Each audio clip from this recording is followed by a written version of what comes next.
ఉమ్మడి పాలమూరు జిల్లా వ్యాప్తంగా వర్షాలు దంచుకొడుతున్నాయి. వాగులు వంకలు పొంగిపొర్లుతున్నాయి. పలు ప్రాంతాల్లో రాకపోకలకు తీవ్ర అంతరాయం ఏర్పడింది. పొలాల్లోకి వర్షపు నీరు చేరటంతో పత్తి పూర్తిగా దెబ్బతింటుంది.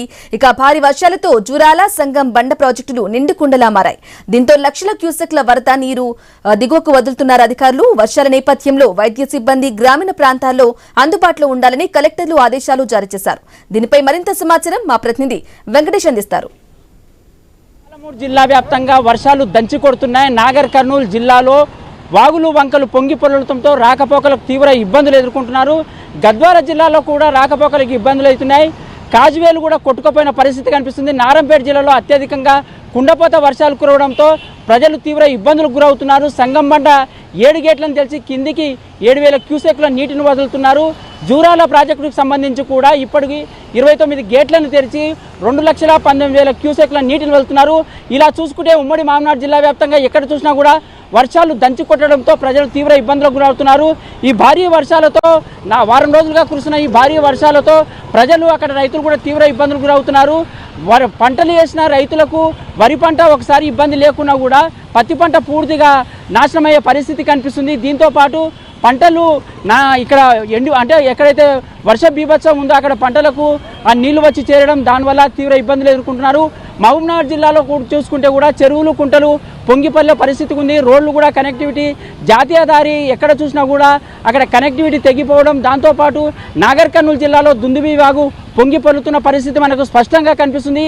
ఈ నేపథ్యంలో ఉమ్మడి పాలమూరు జిల్లా వ్యాప్తంగా భారీ వర్షాలు కురుస్తున్న నేపథ్యంలో మరో 4-5 రోజులు వర్షాలు ఉన్న నేపథ్యంలో ప్రజలు అప్రమత్తంగా ఉండాలని అధికారులు సూచిస్తున్నారు. ఇప్పటికే జిల్లా కలెక్టర్లు, జిల్లా ఎస్పీలు కూడా ఆయా నియోజకవర్గాల్లో ఆయా జిల్లాలలో పోలీసులను అప్రమత్తం చేస్తున్నారు. ముఖ్యంగా నదీ పరివాహక ప్రాంతాలు ఎక్కడైతే ఉన్నావో ఆ ప్రాంతాలలోకి మత్స్యకారులను వెళ్ళొద్దని ఆదేశాలు జారీ చేస్తున్నారు. ముఖ్యంగా శిథిలావస్థకు జరిగిన పురాతన ఇళ్లను కూడా అధికారులు పరిశీలన చేయాలని పంచాయతీ కార్యదర్శులు కూడా ప్రతిరోజు ఖచ్చితంగా ఆ గ్రామాలలో తిరిగి 10 ఇళ్లను పరిశీలించాలని, ఎక్కడైనా శిథిలావస్థకు చేరితే వాటిని ఖచ్చితంగా కూల్చేయని జిల్లా కలెక్టర్లు కూడా ఆదేశాలు జారీ చేసిన నేపథ్యంలో ప్రస్తుతం కురుస్తున్న ఈ భారీ వర్షాలతో ప్రజలు రైతులు ఇబ్బందులు పడుతున్నారు.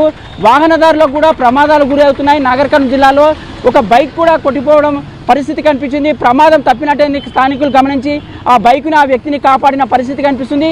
ఇలా జిల్లాలోని మూసాపేట మండలంలో చూసుకుంటే కూడా 1000కి పైగా మూసాపేట మండలం 1000 పైగా అక్కడ పశువులు చిక్కుకుపోవడంతో అక్కడ అధికారులు ఎక్కడైతే ఎస్డిఆర్ఎఫ్ దాంతోపాటు ఫైర్ సిబ్బంది ఆ పశువులను కూడా రక్షించిన సంఘటనలు ఉన్నాయి.